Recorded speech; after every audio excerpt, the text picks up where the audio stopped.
Hey guys, welcome to my first banner review video. For those of you that don't know me, I am Kuti. I am a yandere changui gangpei boss villain VTuber. It's my pleasure to meet you all.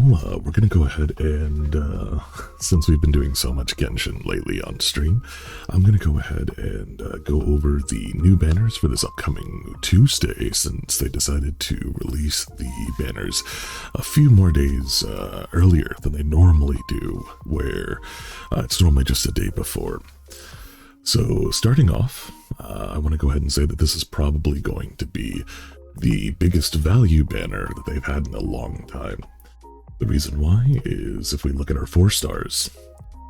Looking at our 4 stars, we have Xianling, Haizhou, and Yao Yao. Now, the good thing about these 3 is that, luckily, most of these characters are viable. You have a good dendro applying, or off-field dendro applier that also heals. You have a good Animo DPS or a mastery-based Animo DPS in Haizhou. And then you have one of the most versatile polearm users in the entire game with Xianling. Now, specifically with Xianling, the reason why it's great is because everybody typically gets 1 copy of Xianling for free when you're going through the story. Now add in the fact that you at C1, you have a buff to pyro attacks because Guoba, her elemental skill, reduces pyro res by 15% for 6 seconds whenever Guoba hits them. At C2, it adds an explosion at the end of her normal attack combo. 3 increases Pyronado by 3. And C4 is really her breakpoint, where it increases the duration of Pyronado to 14 seconds instead of just 10 seconds. 5 and 6 are also great, but that C4 is really what you want to aim for, and depending on the amount of pity that you have, it's a lot more feasible to say that you're going to get a C4 versus getting a C6. So it's very realistic to say that you'll be able to get C4 and get a lot of melt and vaporized teams, and even some burning teams that will go really well with Xianling. Next, we have Haizhou.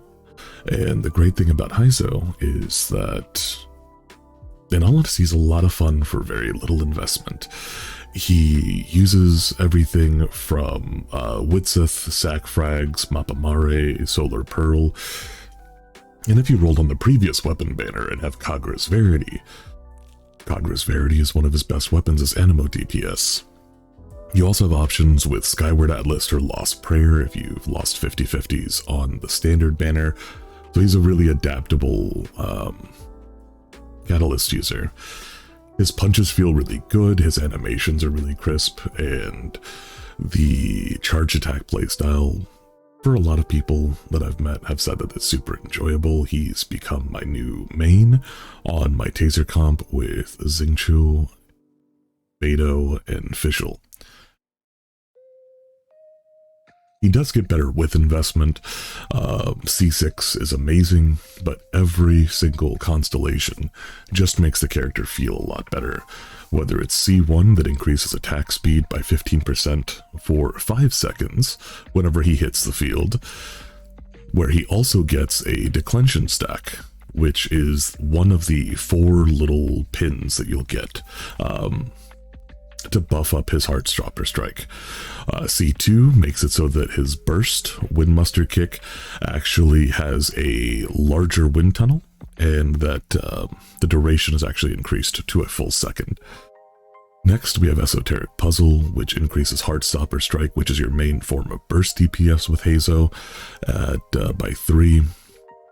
C4 increases the explosion energy generation of Windmuster Kick, and for every explosion, this makes Windmuster Kick come back a lot faster, but with an energy requirement of 40. I've never really had a problem with it. It requires very little energy investment, but if you don't have the ER, it does work. It's one less stat that you have to roll for.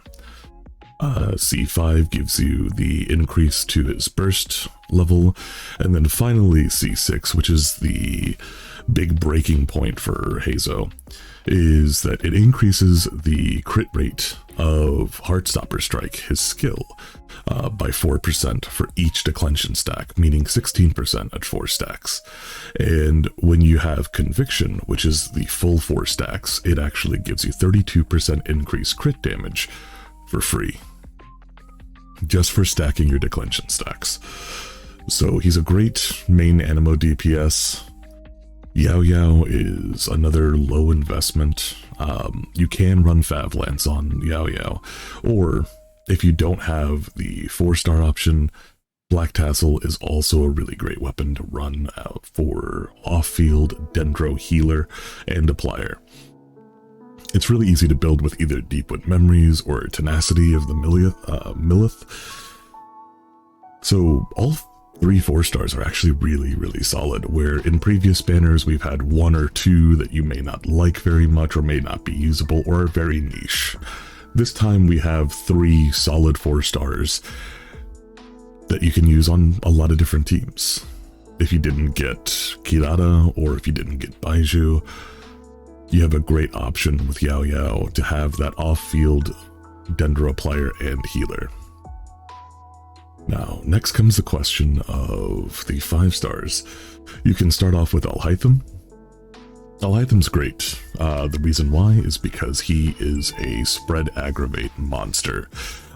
Personally, I use him with Yaimiko and Nahida, just because Nahida's constellations increase the defense reduction of aggravate.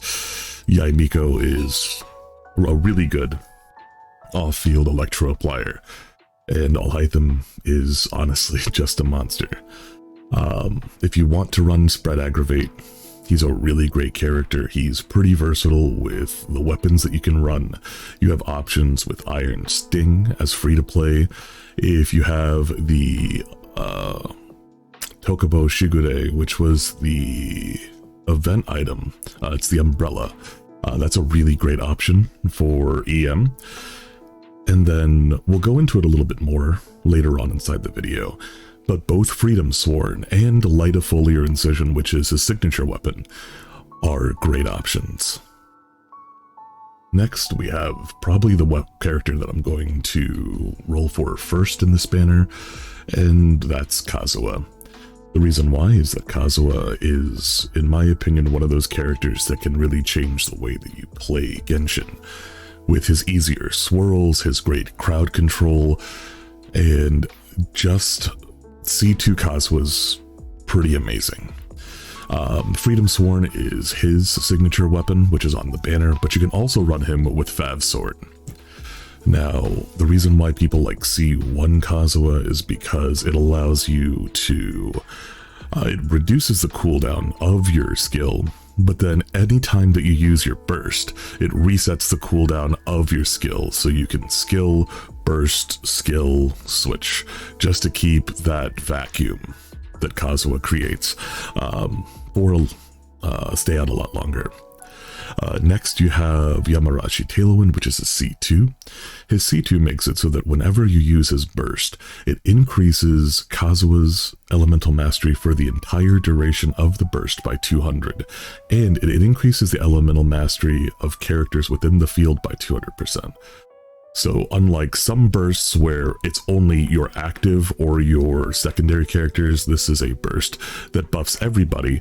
So if you're playing with friends inside a multiplayer and doing domains or together, this is something that buffs your entire team, not just who's on your active team, but all of your friends as well. Going into the weapon banner, the weapon banner is once again probably one of the best weapon banners we've had in a long time, between having Fav Codex, Fav Sword. We also have Sack Greatsword, which is probably the weakest out of all the weapons, and That's kind of saying a lot that that Sack Greatsword is going to be your worst weapon out of this banner. The other upside to this is, as I said earlier, Alhaitham likes both of these weapons. So if you're rolling for Alhaitham, you can't really lose it as long as you're getting one of the main weapons from this banner. Low investment overall for half the characters, yes. You can play with 5-star weapons or 4-star weapons with a lot of these characters, but there are free-to-play options for a lot of them. Iron Sting being the main one for both of them. Looking at the upcoming banners, it's going to be a little bit rougher when it comes to value, but if you do like the characters, they're a great option. Personally, I'll be rolling for both Kazuha and Alhaitham this upcoming Tuesday when the patch goes live at 8:30 EST on twitch.tv/KudiVT, and I hope to see you all there. Take care, everyone.